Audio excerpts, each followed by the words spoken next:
A quiet author named Marco reads from his new novel, The Gifted. As he reads, the story comes to life on screen. But hold on.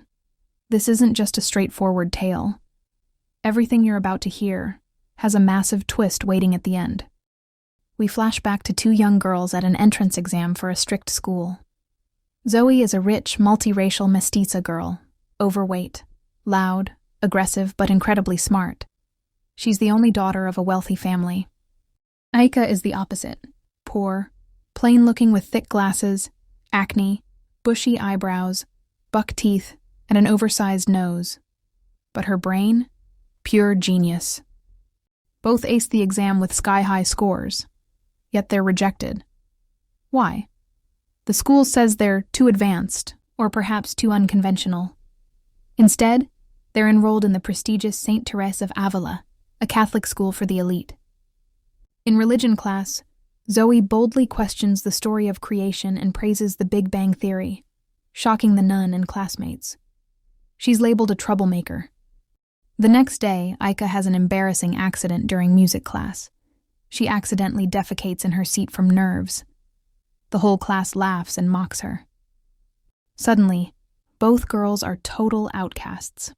No one wants to be near the fat atheist or the dirty poor girl. But out of shared pain, they find each other. Zoe and Aika become best friends, partners in crime. They plot hilarious, dark revenge on their bullies, poisoning classmates' food with laxatives, booby-trapping the nun's chair, and more pranks that terrorize the school. The entire student body fears them. Their friendship feels unbreakable. They're the ultimate misfit duo, brains over beauty, loyalty over popularity. Years pass. Now in high school, Zoe and Aika are still top students, always battling for number one. Zoe is consistently second, Aika always first. Zoe can't stand it. Her ego won't allow being beaten by someone she sees as below her socially. Then, a new student arrives, Mark Ferrer, played by Sam Milby.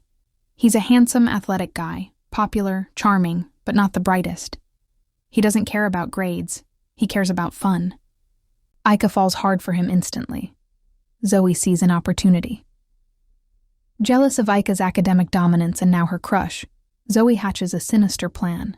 She convinces Mark to pretend to like Aika, date her, distract her from studying, so her grades drop and Zoe can snag valedictorian. Mark agrees. He's shallow and easily swayed. He woos Aika with fake sweetness. Aika, starved for affection, believes it's real. Her focus shatters. Her scores slip. In the end, the numbers were even. Zoe and Aika, identical GPAs. But money speaks louder than merit in some schools. Zoe's family generously donated a new building wing. The principal, grateful, announced the tiebreaker. Zoe wins valedictorian, thanks to her parents donating a new building to the school when grades tie.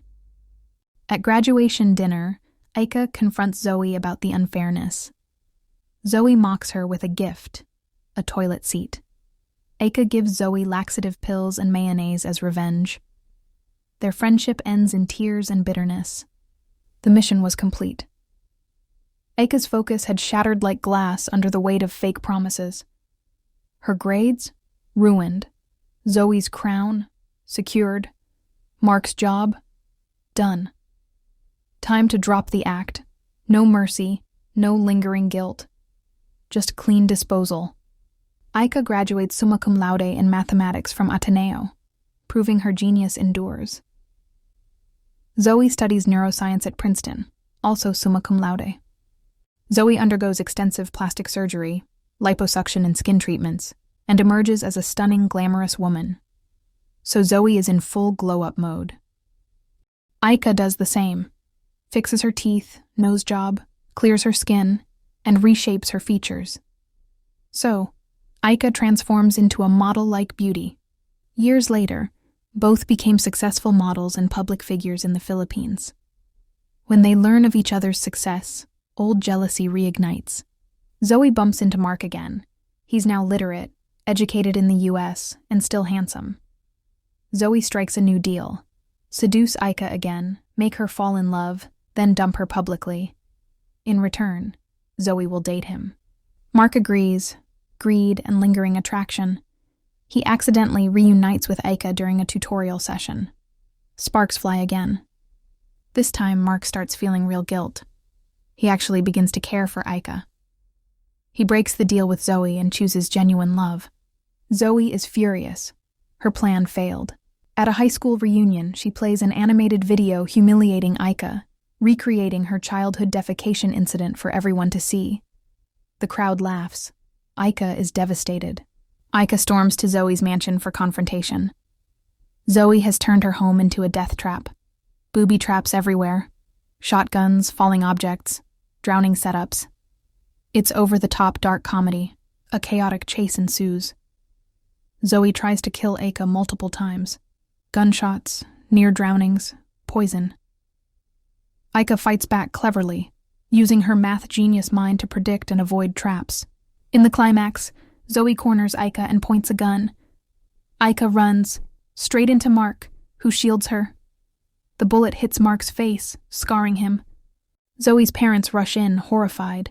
They offer Aika anything to drop charges. Aika refuses at first, but softens. Mark is wounded but alive. Zoe seems unrepentant. Aika shows Zoe a photo of Mark's scarred face.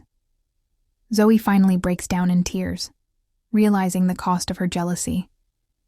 Months later, Aika and Mark are newlyweds. They enter their home and find a booby trap set by Zoe.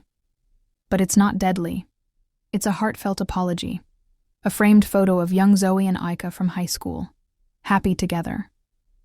Zoe has left the country, returning to the U.S. Perhaps she's finally learned something. It seems like a bittersweet happy ending. Friendship restored, love won, lessons learned. Back to the book signing.